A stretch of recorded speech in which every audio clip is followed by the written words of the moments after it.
video kali ini saya akan membahas sejarah kebudayaan Islam, yaitu tentang asal-usul Wali Songo. Jadi tonton videonya sampai habis, jangan di skip agar informasi yang kalian dapat bermanfaat dan berguna. Check this out. Oke. Di video kali ini saya akan membahas sejarah kebudayaan Islam tentang asal-usul Wali Songo.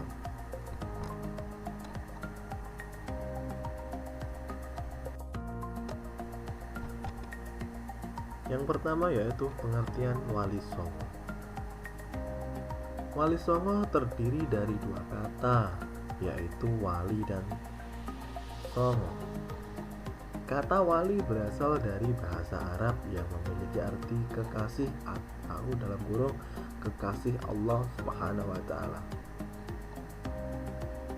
Selain itu, wali juga berarti utusan atau wakil. Sedangkan dalam ajaran Islam dikenal dalam kata waliullah atau wali Allah, yang artinya orang yang beriman dan bertakwa, pelindung dan dapat dipercaya. Sedangkan sanga atau songo berasal dari bahasa Jawa yang memiliki arti 9. Jadi wali songo adalah 9 orang wali atau kekasih Allah Subhanahu wa Ta'ala. Tapi ada pendapat lain menyebutkan bahwa kata songo atau sanga berasal dari kata sana yang dalam bahasa Arab berarti mulia. Pendapat lainnya lagi menyebutkan bahwa kata sana berasal dari bahasa Jawa yang berarti tempat. Sedangkan kata sunan dalam bahasa atau masyarakat Jawa sama maknanya dengan susuhan atau suhunan yang artinya junjungan atau yang dijunjung tinggi. Gelar sunan bisa diberikan untuk mubalek yang menyebarkan agama Islam khususnya di tanah Jawa pada abad 15 hingga abad 16.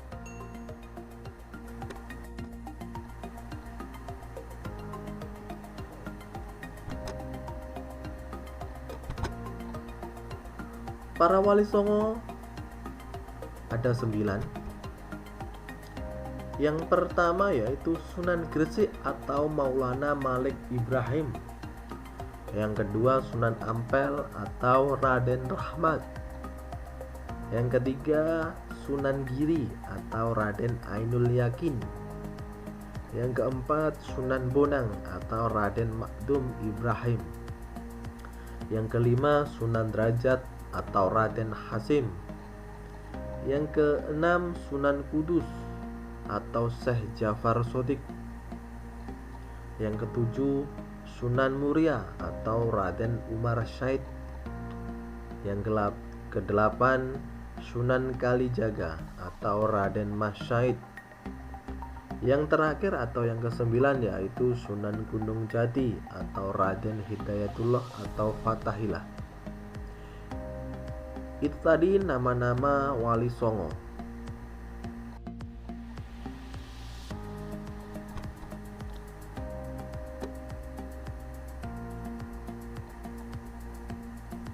Yang kedua yaitu asal-usul wali songo.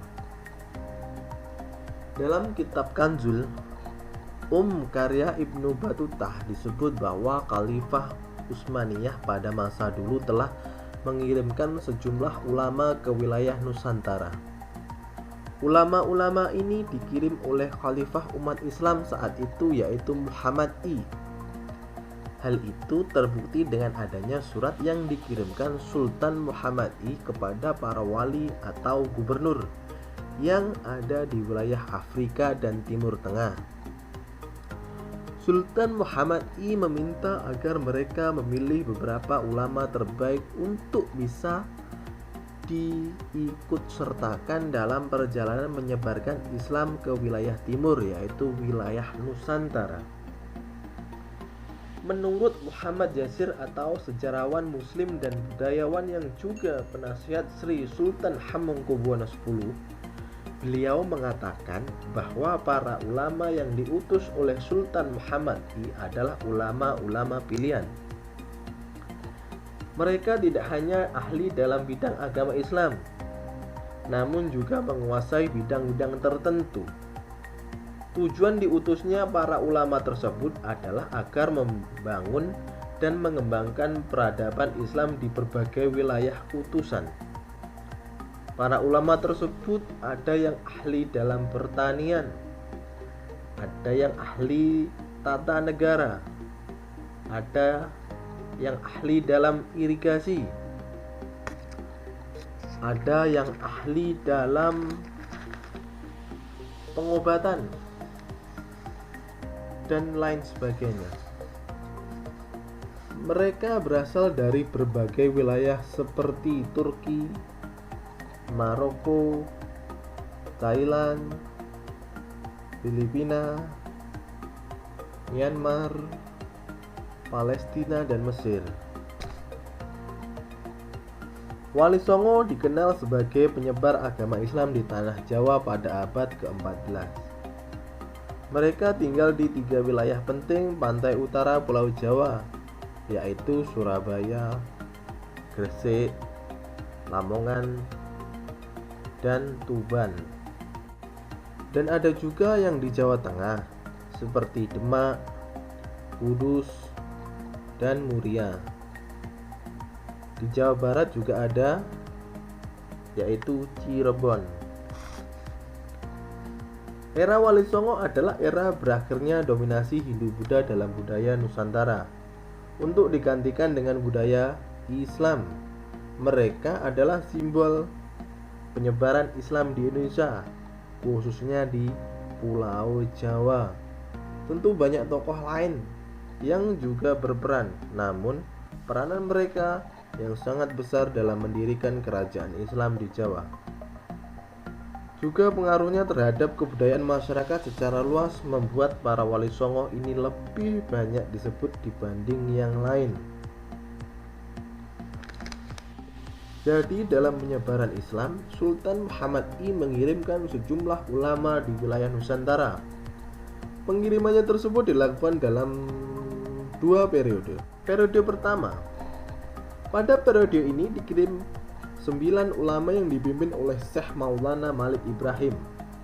Sebelum sampai di Jawa, Syekh Maulana Malik Ibrahim singgah di Kesultanan Samudra Pasai.